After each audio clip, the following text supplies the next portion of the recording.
అందరికీ నమస్కారం. ఈరోజు మరి వైసీపీ ఎలాగైతే ప్రవర్తిస్తుందంటే ఎన్నికల ముందు వై నాట్ 175 అంటూ 11 సీట్లకు పరిమితమయ్యి మరి ఈరోజు ఫేక్ ప్రచారాలకు పరిమితం అయిపోయారు. ఎందుకంటే పొద్దున లేచినప్పటి నుంచి రాత్రి పడుకునేంత వరకు సాక్షి న్యూస్లో ఒక ఫేక్ ప్రచారము మొదలవుతుందే తప్ప ఇంకేమీ లేదు. గత 5 సంవత్సరాలుగా సాక్షి న్యూస్ వేసి ప్రజలు, ఎందుకంటే పల్లెలలో వేరే ఛానల్ లేదు, ఒక్క సాక్షి న్యూసు సాక్షి పేపరు తప్ప, అది చూసి మీ కొంపను ముంచిందంటే ఆ సాక్షి న్యూస్ చూసినందుకే. మరి కుక్కతోక వంకర అని అంటారు. కుక్కతోక వంకర కన్నా మన జగన్మోహన్ రెడ్డి గారి తోక ఇంకా వంకరగా మారినట్టుంది. మరి ఎట్లా అయిపోయిందంటే అధికారంలోకి వచ్చి 2 నెలలు అవుతుంది. ఈ 2 నెలల్లోనే అన్నా క్యాంటీన్ మొదలుపెట్టాం. పేదవాడికి ఒక అన్నం పెట్టే అన్నా క్యాంటీన్ని కూడా వీళ్ళు కామెంట్లు చేస్తూ, శుభ్రత గురించి కామెంట్లు చేస్తూ, మరి 5 సంవత్సరాల నుండి వీళ్ళు ఏమైనా మంచి చేశారా అంటే లేదు, ఇప్పుడు మంచి చేస్తున్నారు అంటే వీళ్ళు అడ్డుపడుతున్నారు.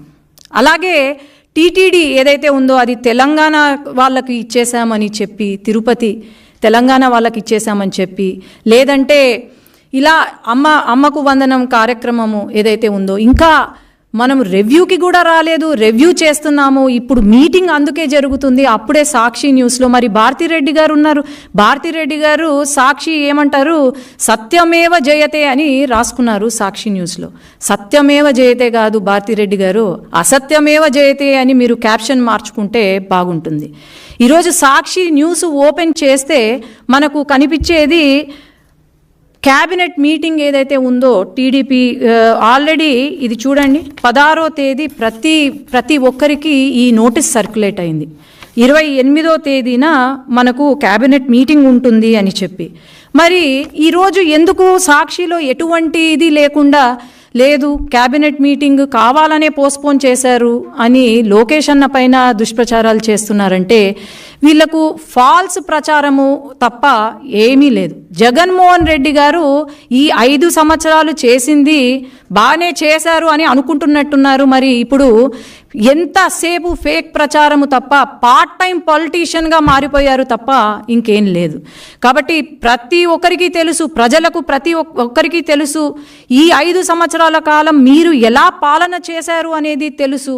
ఈ 5 సంవత్సరాల్లో ఎంతమందికి ఉద్యోగాలు ఇచ్చారు, లేకపోతే ఎంతమందిని ఆదుకున్నారో తెలుసు. కాబట్టి అనవసరంగా దుష్ప్రచారాలు చేసి మళ్ళీ 11 సీట్లకు కూడా కాకుండా పార్టీయే లేకుండా పుట్టగతులు లేకుండా అయితే మీరు చేసుకోవద్దండి అని నా మనవి.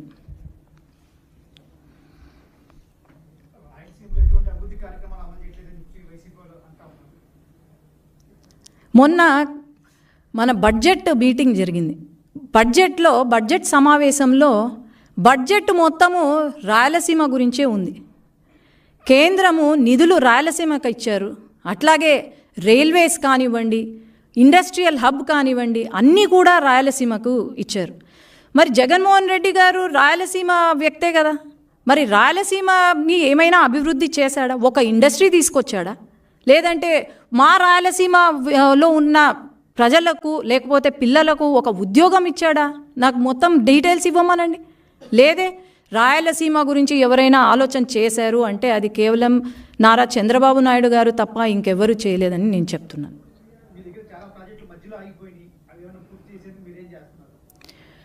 చాలా ప్రాజెక్టులు మధ్యలో ఆగిపోయాయి అంటే అది కేవలం వైసీపీ ప్రభుత్వం వల్లనే, జగన్మోహన్ రెడ్డి గారికి తెలివి లేక ఆగిపోయినాయి తప్ప వేరే లేదు.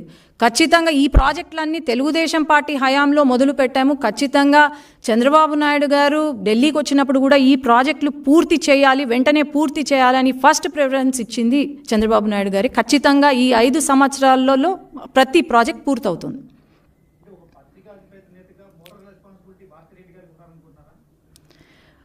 అదే చెప్తున్నా, సత్యమేవ జయతే సాక్షి కింద సత్యమేవ జయతే అని వస్తుంది. సత్యమేవ జయతే కాదు, అసత్యమేవ జయతే. భారతీరెడ్డి గారు ఎడ్యుకేటెడ్ లేడీ.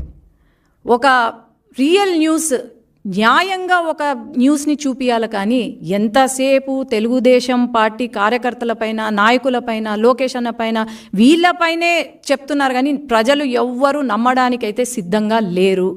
ఈ సాక్షి న్యూస్ చూసే వాళ్ళ కొంప మునిగింది. అది వాళ్ళు అర్థం చేసుకోవాలి.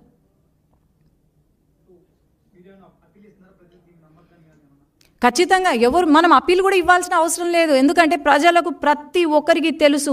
వై నాట్ 175 అని చెప్పి ఈరోజు కేవలం 11 సీట్లకు పరిమితం అయినారు అంటే దాని అర్థం ఏంటి? ఈవెన్ కడప, నంద్యాల్లో కూడా వీళ్ళకు గుణపాఠం నేర్పినారు, ప్రజలు బుద్ధి చెప్పారు అంటే దాని అర్థం ఏంటి? ఖచ్చితంగా ప్రజలైతే వీళ్ళ వైపు చూడరు. వీళ్ళు చెప్పిన ప్రచారాలు కానీ, వీళ్ళు చెప్పిన మాటలు కానీ వినే పరిస్థితుల్లో లేరు అని అయితే నేను చెప్పగలుగుతాను. అంతే, ఆయన చేసేది ఏం లేదు. గత 5 సంవత్సరాలుగా పార్ట్ టైం పొలిటీషియన్గానే ఉన్నాడు. ఇప్పుడు కూడా పార్ట్ టైం పొలిటీషియన్. కానీ ఏమంటే ఇప్పుడు కొత్తగా ఫుల్ టైమ్గా ప్రచారం, ఫేక్ ప్రచారం మొదలుపెట్టాడు. అంతే తప్ప ఇంకేం లేదు. నంద్యాల్లో మొన్న వైసీపీ వాళ్ళు హత్య చేసి మర్డర్లు చేసుకుంటే లేదు, ఇది టీడీపీ వాళ్ళే చేశారని చెప్పి ప్రెస్ మీట్ పెడతారు. ఎప్పుడైనా వచ్చారా? ఈ గత 5 సంవత్సరాల్లో ఆయన ఎప్పుడైనా వచ్చారా? వచ్చి వాళ్ళ కార్యకర్తలను ఆదుకున్నారా? లేదంటే ఎన్ని కేసులు జరిగాయి, ఎన్ని మర్డర్లు జరిగాయి? వాళ్ళ సొంత పార్టీ నాయకులే మర్డర్లు చేసినారు. మరి వాళ్ళనే పక్కన పెట్టుకొని లా అండ్ ఆర్డర్ గురించి మాట్లాడుతుంటే నవ్వుతారు, జనాలు నవ్వుతున్నారు. అది వాళ్ళకి అర్థం కావట్లేదు.